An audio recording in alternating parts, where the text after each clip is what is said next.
Class 9 rapid revision chapter है हमारे पास में, पॉवर्टी एज ए चैलेंज। मैं गरीब हूँ। ये चैप्टर बेसिकली पॉवर्टी के मल्टीपल डायमेंशंस को समझाता है। दो टिपिकल केसेस, एक अर्बन एरिया का, एक रूरल एरिया का, उसके साथ में चैप्टर शुरू होता है। फिर अल्टीमेटली आप देखते हैं कि आपको कुछ की टर्म्स जैसे सोशल एक्सक्लूजन, वल्नरेबिलिटी, ये सारे टर्म्स समझाते हुए चैप्टर पॉवर्टी लाइन का कॉन्सेप्ट देता है।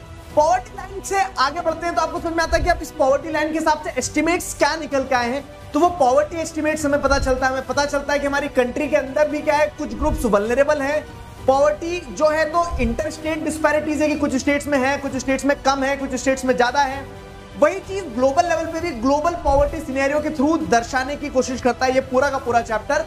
इसमें कॉजेज ऑफ पॉवर्टी के बाद में उन कॉजेज को खत्म करने के लिए क्या हमने एंटी पॉवर्टी प्रोग्राम्स स्टार्ट किए और क्या चैलेंजेस हैं, ये सारी चीजें इस चैप्टर में जानने को मिलती है। Hello everybody, this is Digraj Singh Rajput, welcome to our channel. Chapter हमारा शुरू होता है 2 टिपिकल केसेस ऑफ पॉवर्टी के साथ में। अर्बन एरिया में पॉवर्टी को एक्सप्लेन करने के लिए रामसरन की कहानी बताई गई है कि कैसे वो अपनी परेशानियों से जूझ रहा है और गरीबी क्या है वो। वैसे अगर आप देखोगे तो रूरल एरिया की कहानी को समझाने के लखा सिंह का एग्जांपल लिया गया है और एक स्टोरी दी गई है। ये दोनों केसेस देखेंगे, अगर आप एनालाइज करेंगे तो आपको कुछ कॉमन चीजें मिलेगी, जैसे लैंडलेसनेस, अनएम्प्लॉयमेंट क्योंकि साल भर काम नहीं है, इलिटरेसी, हेल्थ डिसीजेस, ये सारी कुछ कॉमन चीजें हैं। जो साइज ऑफ द फैमिली भी आप जैसे देखेंगे तो फैमिली बड़ी हो जा रही है। ये कहीं ना कहीं कुछ कॉमन कैरेक्टरिस्टिक्स आपको देखने को मिलते हैं दोनों केसेस से।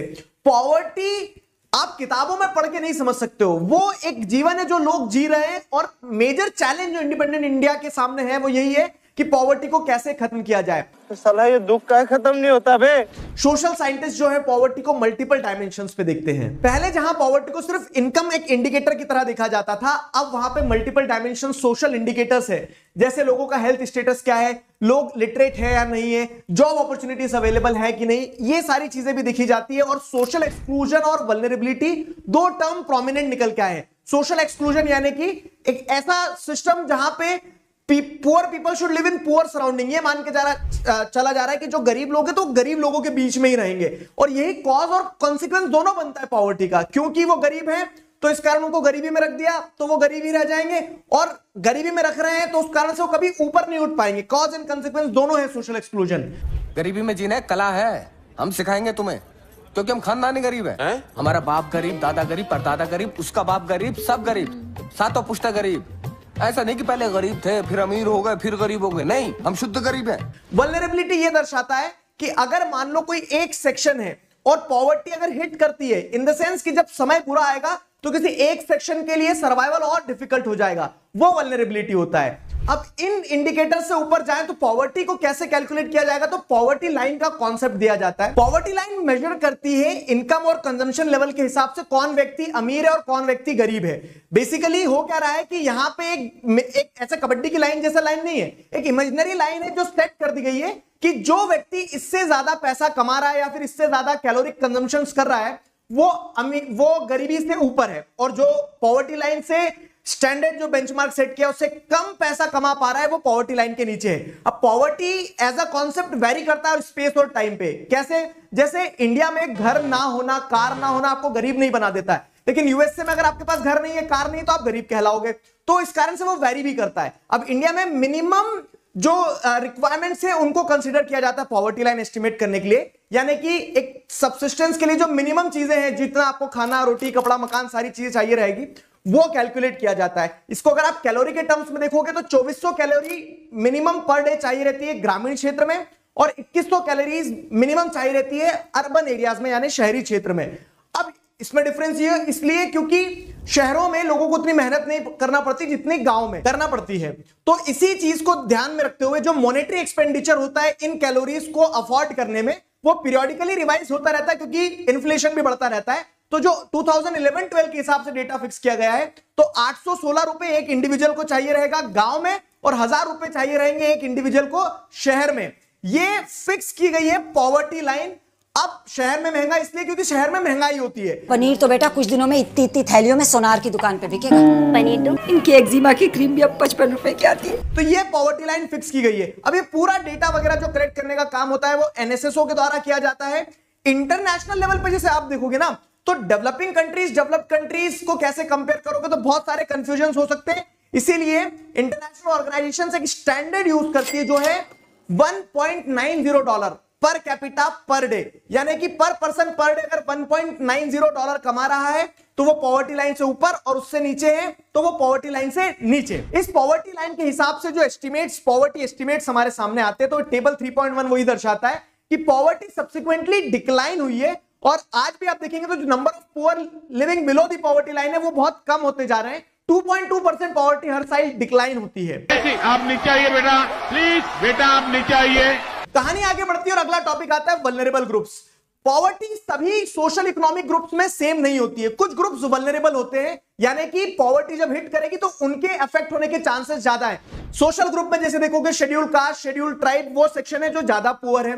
सिमिलरली आप देखोगे अगर इकोनॉमिकली जो रूरल एरियाज में लैंडलेस लेबरर्स है वो ज्यादा पुअर है, अर्बन एरियाज में जो कैजुअल वर्कर्स है वो ज्यादा पुअर है। अगर वही चीज आप फैमिली में भी देखोगे तो पॉवर्टी से अफेक्ट होने वाले वल्नरेबल ग्रुप में एल्डरली पीपल हो गए, बच्चे हो गए, विमेन हो गए, ये लोग ज्यादा वल्नरेबल होते हैं। एग्जांपल के तौर पे शिवरमन की एक कहानी दी गई है चैप्टर में, जहां आपको बताया गया है कि कैसे टिपिकली वहां पे आप देख रहे हैं कि फैमिली साइज बड़ा है, घर में एक बूढ़ी माँ है, अनबिहाई बहन है, फैमिली साइज बहुत बड़ा है, और साथ ही साथ आपको क्या देखने को मिल रहा है कि वो शेड्यूल कास्ट को बिलोंग करता है, तो कैसे वो एक वल्नरेबल ग्रुप में आता है, और लड़कियां ज्यादा सफर करती है, उनका एक लड़का है, इसको थोड़ा सा स्पेशल ट्रीटमेंट मिल जाता है। What do you mean? What do you mean? अगला टॉपिक आता है इंटर स्टेट डिस्पैरिटी। तो पॉवर्टी वही, जैसे अगर आपको वल्नरेबल ग्रुप्स अलग अलग देखने को मिल रहे हैं तो सारे स्टेट में भी पॉवर्टी सेम नहीं है। कंट्री का नेशनल एवरेज देखा जाए तो 21.9% लोग बिलो पॉवर्टी लाइन है, लेकिन वहीं कुछ स्टेट्स आप देखेंगे जैसे ओडिशा हो गया, बिहार हो गया, तो यहां पॉवर्टी 32-33% ऐसी पॉवर्टी है, और वहीं पे कुछ स्टेट्स में पॉवर्टी बहुत कम है, 10%, 11%। तो ये डिस्पैरिटी इंटर स्टेट डिस्पैरिटी दर्शाती है। तो स्टेट्स जैसे केरला हो गया, वहां पे ह्यूमन डेवलपमेंट से, ह्यूमन कैपिटल फॉर्मेशन से पॉवर्टी कम है। सिमिलरली आप देखेंगे आंध्र प्रदेश में पब्लिक डिस्ट्रीब्यूशन सिस्टम से पॉवर्टी कम है। आपको देखने को मिलता है कि पंजाब हरियाणा में ग्रीन रेवोल्यूशन से पॉवर्टी कम है। वेस्ट बंगाल में पॉवर्टी कम होने के पीछे का कारण है लैंड रिफॉर्म।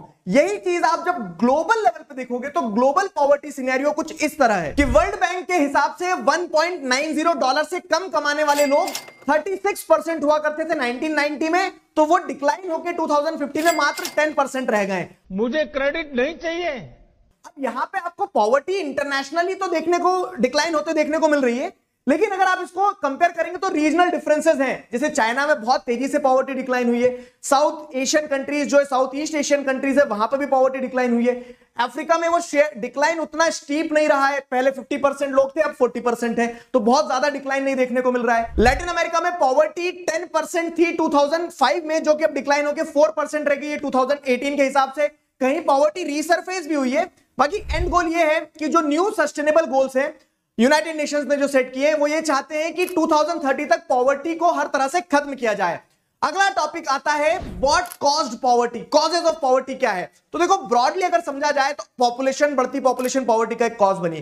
कॉलोनाइजेशन के टाइम पीरियड पे जो हैंडीक्राफ्ट इंडस्ट्रीज वगैरह डिस्ट्रक्ट हुई, उससे पॉवर्टी बढ़ी। साथ ही साथ आपको देखने को मिलता है कि ग्रीन रेवोल्यूशन से हमने पॉवर्टी को रिड्यूस तो किया, लेकिन उससे अनइवन डिस्ट्रीब्यूशन हुआ, यानी कि कुछ स्टेट्स, वेस्टर्न उत्तर प्रदेश, हरियाणा, पंजाब, यहां तो पॉवर्टी खत्म हुई, लेकिन बाकी के रीजन्स में रीजनल डिस्पैरिटी देखने को मिलती है। लैंड रिफॉर्म्स लाए गए, लेकिन लैंड रिफॉर्म्स उतना प्रोडक्टिव नहीं रहे। आपको देखने को मिलता है इफेक्टिव इंप्लीमेंटेशन ना होने के कारण पॉवर्टी पूरी तरह से खत्म नहीं हुई है। रुको जरा, सबर करो। साथ ही साथ बहुत सारे सोशियो कल्चरल प्रैक्टिसेस जैसे रिलीजियस सेरेमनीज, या फिर कह सकते हैं जो कुछ कल्चरल प्रैक्टिसेस हैं जिसमें बहुत पैसा खर्च होता है। उसके अलावा जैसे आप देखेंगे तो जो छोटे किसान हैं तो वो खेती करने के लिए कर्ज लेते हैं, और उस कर्ज के कारण वो गरीबी में ही फंसे रह जाते हैं, क्योंकि कर्ज का साइकिल कभी खत्म नहीं होता है। ये सारी समस्याएं थी जिन कारणों से गरीबी देश में देखने को मिलती है। समस्या पे नहीं, समाधान पे फोकस करते हैं। तो सरकार ने गरीबी को खत्म करने के लिए एंटी पॉवर्टी प्रोग्राम जो चलाए वो 2 स्टेप पे है। सबसे पहले तो इकोनॉमिक ग्रोथ पे फोकस किया। जब इकोनॉमी ग्रो करेगी तो ऑटोमेटिकली क्या होगा, पॉवर्टी रिड्यूस होगी, और ये फैक्ट्स डेटा शो भी करता है कि पॉवर्टी रिड्यूस हुई है। इकोनॉमी ग्रो करने से जो बेनिफिट्स मिलेंगे, उन बेनिफिट्स से क्या होगा, अपॉर्चुनिटीज क्रिएट होगी। हेल्थ और एजुकेशन पे फोकस किया जा सकता है। गरीब व्यक्ति डायरेक्ट एडवांटेज नहीं ले सकता होगा इकोनॉमिक ग्रोथ का, लेकिन इनडायरेक्टली वो अपॉर्चुनिटीज क्रिएट होती है जिससे वो पॉवर्टी को रिड्यूस कर सकता है। अब इकोनॉमिक ग्रो करने से ओवरऑल पॉवर्टी को आप रिड्यूस करने का कोशिश करते हैं, लेकिन फिर भी कुछ लोग छूट जाते हैं। तो दूसरा स्टेप होता है टारगेटेड एंटी पॉवर्टी प्रोग्राम, जैसे Mahatma Gandhi national rural employment guarantee act. ये स्कीम चलाई गई सरकार के द्वारा, जहां पे लोगों को 100 दिन तक काम दिया जाएगा, अनएम्प्लॉयमेंट अलाउंस दिया जाएगा, 1/3 सीट जो है वो विमेन के लिए रिजर्व की गई इन जॉब्स में। सिमिलरली और भी बहुत सारे प्रोग्राम्स चलाए गए। अब पॉइंट ये है कि पॉवर्टी को रिड्यूस करने के लिए ये स्टेप्स तो लिए गए, लेकिन पॉवर्टी एक मूविंग टारगेट की तरह हमें कंटिन्यूअसली उसको चेस करते रहना पड़ेगा, खत्म करते रहना पड़ेगा। तो कुछ चैलेंजेस भी है सामने, जैसे ओवरऑल पॉवर्टी तो रिड्यूस हो रही है, लेकिन रूरल एरियाज और अर्बन एरियाज में गैप आज भी है। कुछ वल्नरेबल ग्रुप्स जो है तो वो आज भी पुअर हैं। तो ओवरऑल हम ये एक्सपेक्ट करते हैं कि पॉवर्टी रिड्यूस हो, लेकिन इन सेक्शंस का भी अपलिफ्टमेंट हो। और एक और इंपॉर्टेंट चीज जो चैलेंज में है वो क्या है कि हम मिनिमम लेवल को लेके चलते हैं कि हाँ पॉवर्टी लाइन इतनी है, इससे ऊपर सारे लोग अमीर ही होंगे, लेकिन हमें यह समझना होगा कि वो मिनिमम की जगह रीजनेबल है कि नहीं है। हमें ह्यूमन पॉवर्टी का कॉन्सेप्ट लेना होगा कि सिर्फ 2 वक्त की रोटी जुगाड़ लेने से आदमी गरीबी से ऊपर नहीं निकल आएगा। क्या शिक्षा है, क्या स्वास्थ्य है, क्या सेफ हेल्थ और सैनिटेशन है या नहीं है, इन सारी चीजों पे भी फोकस किया जाना चाहिए। वो जो मिनिमम लेवल ऑफ सब्सिस्टेंस है उसको नेसेसरी लेवल ऑफ सब्सिस्टेंस से रिप्लेस किया जाना चाहिए। This was the whole chapter. I hope आपको सारा चैप्टर समझ में आया। क्या बात है सर, क्या बात है सर। इस चैप्टर का फुल चैप्टर एक्सप्लेनेशन आपको इसी चैनल पे मिल जाएगा। अभी के लिए साइन ऑफ करता हूं। Signing off with this, together we can we will.